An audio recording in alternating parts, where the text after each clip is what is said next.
സ്കൂളില്ലാത്ത ദിവസങ്ങൾ പിള്ളേരെ മാനേജ് ചെയ്യാൻ വലിയ പാടാണ്.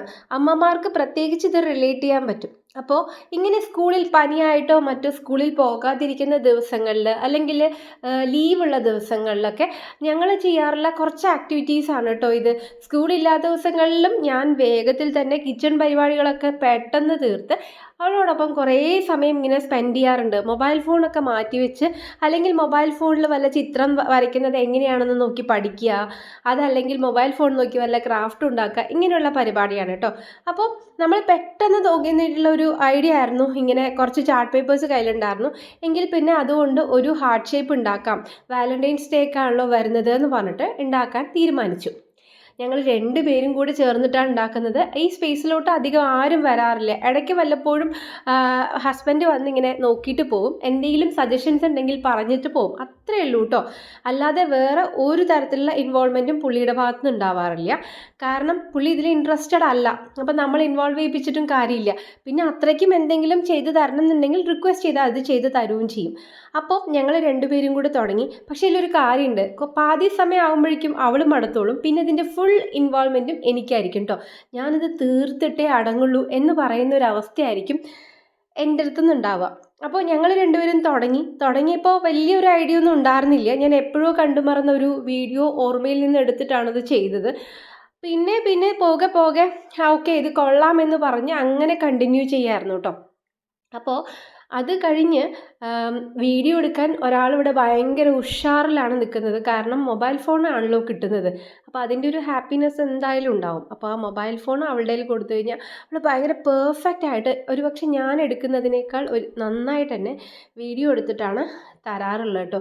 അപ്പോൾ അതൊരു വലിയ ബ്ലെസ്സിങ് തന്നെയാണ് എനിക്ക്. കാരണം മൊബൈൽ സ്റ്റാൻഡോ ഹോൾഡറോ ഒന്നും ഇല്ലാത്ത എനിക്ക് അവൾ തന്നെയാണ് എൻ്റെ പാർട്ട്ണർ ഇൻ ക്രൈം എന്ന് പറയുന്നത്.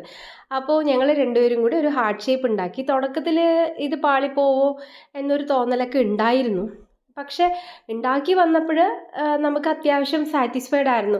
മോൾക്ക് എന്താ പറയുക, കൊടുക്കാൻ പറ്റുന്ന ഒരു നല്ല ഗിഫ്റ്റ് തന്നെ ആയിരുന്നു കേട്ടോ അത്. അതിൻ്റെ അടുത്ത് കഴിഞ്ഞ ദിവസം നമ്മുടെ അവിടെ ഒരു ഉത്സവം ഉണ്ടായിരുന്നു. അതിന് പോയപ്പോൾ പപ്പ കൊണ്ടുവന്നിട്ടുള്ള ഒരു ടോയാണ്, ആ ലൈറ്റ് കത്തും ആ പാണ്ടയിൽ കേട്ടോ.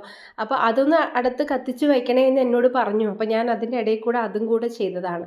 കുറേ എണ്ണം വെട്ടാനുണ്ടായിരുന്നു. ബെഡ് മൊത്തം എന്താ പറയുക നാശമായി, മൊത്തം വേസ്റ്റും കാര്യങ്ങളൊക്കെ ആയിരുന്നു. അതെല്ലാം മടക്കി പറക്കൽ വേറൊരു ജോലി, ഒരു ഹെക്ടിക് തന്നെയാണ്. പക്ഷേ എന്താ പറയുക, നമ്മുടെ ടൈം എന്ന് പറയുന്നത് എത്രമാത്രം നമ്മൾ ക്വാളിറ്റി ടൈം ഉണ്ടാക്കുന്നോ അത്രയും ബെസ്റ്റ് അല്ലേ.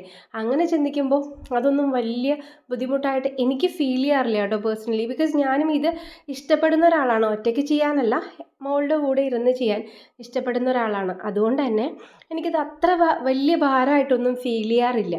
അപ്പോൾ മക്കളൊക്കെ ഉള്ളവരാണെങ്കിൽ നിങ്ങൾക്ക് ഇതുപോലെ ഇരിക്കാൻ, എല്ലാവർക്കും ഒന്നും എപ്പോഴും ഇരിക്കാൻ ടൈം കിട്ടിയെന്ന് വരില്ല. ടൈമില്ല എന്ന് പറയുന്നത് ഒരു നമ്മൾ ഉള്ളിലോട്ട് എടുക്കുന്ന ഒരു കാരണമാണ്. എല്ലാവരും അങ്ങനെ 24/7 365 ഡേയ്സ് വർക്ക് ചെയ്യുന്ന ആൾക്കാരൊന്നും ആയിരിക്കില്ല. മക്കളുടെ കൂടെ ഒരു വീക്കെൻഡോ അല്ലെങ്കിൽ ഒരു ഈവനിങ് ടൈമോ ഒക്കെ നമ്മൾ വിചാരിച്ചാൽ മാറ്റാവുന്നതേ ഉള്ളൂ.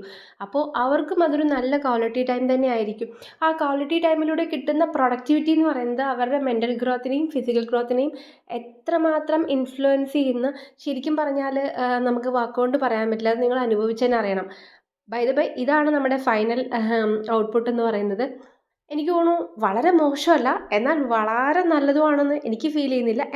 ഉള്ളത് കൊണ്ട് ഓണം പോലെ നമുക്കാവുന്ന ചെറിയ ചെറിയ സന്തോഷങ്ങൾ നമ്മളത് നന്നായി തന്നെ എൻജോയ് ചെയ്യുന്നുണ്ട്. അപ്പോൾ അത്രയേ ഉള്ളൂ ഇന്നത്തെ വീഡിയോ. പിന്നെ ഒരു ഹാപ്പിനെസ്, നമ്മൾ 1K ആയിട്ടുണ്ട്. എല്ലാവർക്കും വലിയൊരു താങ്ക്സ്. അപ്പോൾ പിന്നെ കാണാം. ബൈ.